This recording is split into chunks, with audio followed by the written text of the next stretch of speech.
بسم اللہ الرحمن الرحیم۔ السلام علیکم پاکستان۔ ناظرین، اب ہمارے ساتھ ایک دوست موجود ہیں، ملک اعزاز لابر صاحب، ایڈوکیٹ ہائی کورٹ۔ اگر ہم ان کی ڈگری کے حوالے سے بات کریں تو آپ نے فارن سے جو ہے لا کی ڈگری حاصل کی ہے، آگے بھی پڑھ رہے ہیں، مزید ہم سر سے خود جانتے ہیں۔ تو آئیے بات کرتے ہیں، ملاقات کرتے ہیں۔ السلام علیکم سر۔ جی وعلیکم السلام۔ کیسے ہیں آپ؟ اللہ کا شکر ہے، بالکل ٹھیک ٹھاک۔ آپ سنائیں؟ الحمدللہ سر، ٹھیک ٹھاک۔ پہلے تو thank you for coming. Thank you sir, thank you. جناب، آپ نے اپنی ابتدائی تعلیم کہاں سے حاصل کی اور آپ کا تعلیمی سفر کیسا رہا؟ ابتدائی تعلیم میں نے ملتان سے ہی حاصل کی، لاسال ہائی اسکول ملتان سے۔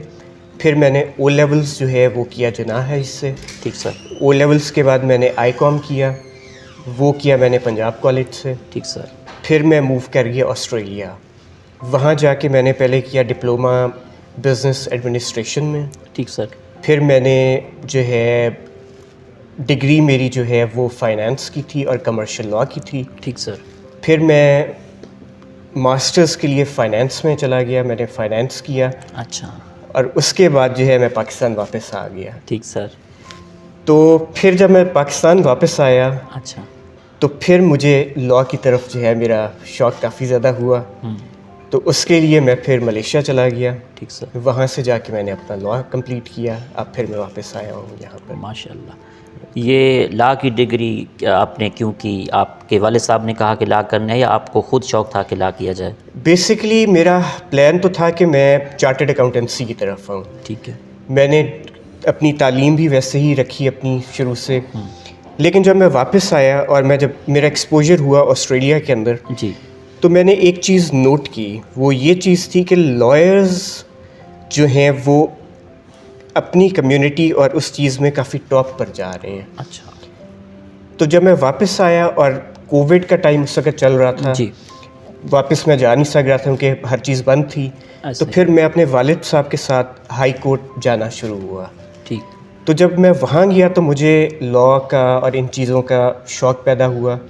والد صاحب میرے لائر، کیونکہ ہماری فیملی میں آلموسٹ سب نے ہی لاء کیا ہوا ہے۔ ٹھیک سر، پریکٹس بے شک کریں یا نہ کریں وہ اور بات ہے، لاء سب نے کیا ہوا ہے۔ ٹھیک، تو پھر اس وجہ سے میرا دھیان لاء کی طرف گیا۔ پھر میں نے یہ بھی چیز ایک نوٹ کی کہ اگر مجھے پاکستان میں رہنا ہے تو مجھے ایک ایسی مضبوط کمیونٹی کے ساتھ جڑ کر رہنا چاہیے جس کی جو ہائیلی ایجوکیٹڈ بھی ہو اور ایک رسپیکٹیبل پروفیشن میں بھی ہو۔ تو اس لیے پھر میں نے اپنے والد صاحب سے بات کی کہ میں بھی لاء کرنا چاہتا ہوں، تو انہوں نے مجھے پھر سپورٹ کیا۔ پھر میں ملیشیا گیا، وہاں سے جا کے میں نے لاء کی ڈگری حاصل کی۔ جی، آپ نے فارن سے لا کی ڈگری حاصل کی ہے، تو اب آپ ایڈوکیٹ بن گئے ہیں، ان فیوچر بھی آپ پڑھ رہے ہیں۔ جی، تو جناب، آپ کو یہ بتائیں کہ پاکستان میں انصاف کی فراہمی کو بہتر کرنے کے لیے آپ کیا کہنا چاہیں گے؟ میرے نزدیک رول آف لاء، سب سے پہلے رول آف لاء۔ ٹھیک ہے، جب آپ ہر کسی کو ایکولی ٹریٹ کریں گے جی، تو اس سے یہ ہوگا کہ جو انصاف ہے وہ سب کو برابر ملے گا۔ تو رول آف لاء بہت ضروری ہے بڑا پاکستان میں، جس کی کمی مجھے نظر آ رہی ہے۔ ٹھیک، ہماری زندگی میں رول آف لا کی کیا اہمیت ہے؟ دیکھیں، ہر چیز کا قانون ہے۔ آپ نیچر میں دیکھیں، آپ کو قانون قدرت جسے ہم کہتے ہیں وہ آپ کو ہر جگہ نظر آتا ہے۔ تو اسی طریقے سے ایک سویلائز سوسائٹی کو چلانے کے لیے اور ایک کنٹری کو صحیح طریقے سے گورن کرنے کے لیے رول آف لاء کا ہونا بہت ضروری ہے۔ ٹھیک، پاکستان کے ریسرچ کلچر کو اور فارن کنٹری کے ریسرچ کلچر کو کس طرح دیکھ رہے ہیں آپ، کیونکہ وہاں سے بڑے ہوئے ہیں جی آپ؟ بالکل پاکستان میں ریسرچ پر زیادہ فوکس نہیں کیا جاتا، اچھا، جو میرا پوائنٹ آف ویو ہے بڑا۔ ٹھیک ہے، یہاں پر جو آپ کو آپ کے لیکچرر نے یا پروفیسر نے پڑھایا، آپ اسی کو ہی آگے لے کر چلتے ہیں، ٹھیک ہے، اور پرسنل ریسرچ وغیرہ چیزیں نہیں کرتے اتنی زیادہ ایز کمپیئر ٹو باہر کے ملک، آسٹریلیا ہو یا باقی جتنے بھی ہیں کنٹریز، وہاں پہ ریسرچ کو بہت زیادہ اہمیت دی جاتی ہے۔ اس میں یہ ہوتا ہے کہ لیکچرر آتے ہیں، پروفیسر آتے ہیں، آپ کو لیکچر دے کے چلے جاتے ہیں، پھر آپ کی رسپانسبلٹی ہے کہ اس کے بارے میں آپ ریسرچ کریں، آپ لائبریری میں جائیں، آپ کو ایک اسپیسیفک آورز دے دیے جاتے ہیں پر ویک، پر سبجیکٹ آپ نے اتنا جو ہے ٹائم ریسرچ میں لگانا ہے، تو ریسرچ بیس بہت زیادہ وہاں معنی رکھتی ہے۔ جی، پاکستان میں نظام تعلیم کو بہتر کرنے کے لیے آپ کی کیا تجویز ہے، کیا کہنا چاہیں گے؟ میں یہ کہنا چاہوں گا کہ جو میں نے نوٹ کیا ہے، ہمارا جو پرائمری جو بیسک ایجوکیشن سسٹم ہے وہ اس وقت باہر جو ڈیولپڈ کنٹریز ہیں ان سے کافی پیچھے ہے پڑا. اچھا. ہمیں تھوڑی ماڈرنائزیشن لے کر آنی پڑے گی.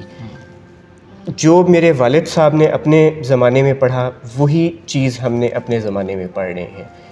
کوئی نئی چیز، کوئی نئی طریقہ، کوئی نئی اس میں انوویشن یا کوئی اس طریقے کا سلیبس نہیں ہے آیا انٹروڈیوس کیا گیا جو میں کہوں کہ باہر کے مطابق جو ہے وہ آن پار ہے.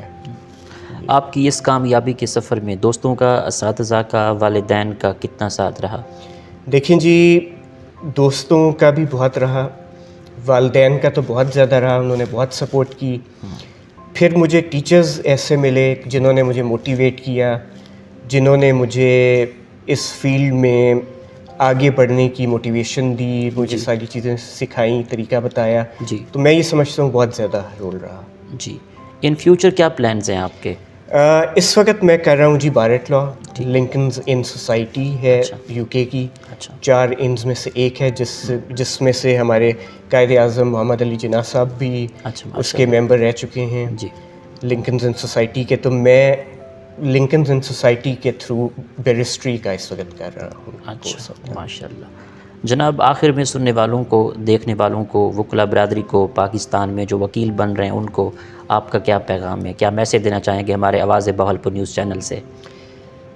میں یہ میسیج دینا چاہوں گا کہ اپنے اوپر یقین رکھیں، بھروسہ رکھیں، کانفیڈنس رکھیں. لا ایک ایسا پیشہ ہے جس میں آپ کو ساری زندگی پڑھنا پڑتا ہے. بالکل. آپ کو ہر کیس دوسرے کیس سے مختلف ہوتا ہے. ہر کیس کی ایک پراپر تیاری کریں، اس کی پراپر ریسرچ کریں اور پھر پریزنٹ کریں. اپنے آپ کو بھی پریزنٹیبل بنائیں اور اپنے کیس کو بھی پریزنٹیبل بنائیں. بالکل. کیونکہ جو آپ کے کلائنٹ ہوتے ہیں ان کا بھروسہ لینا کرنا اور ان کے موقف کو جج کے سامنے پریزنٹ کرنا وہ آپ کی رسپانسبلٹی ہے. بالکل. بہت شکریہ sir. Thank you so much. Thank you. جی تو ناظرین، آپ نے آج کی شخصیت پروگرام سنا. ایک نئے پروگرام میں ملاقات ہوگی. تب تک اللہ حافظ. اللہ نگہبان. پاکستان زندہ باد. ہم تو پاکستان کا نعرہ لگاتے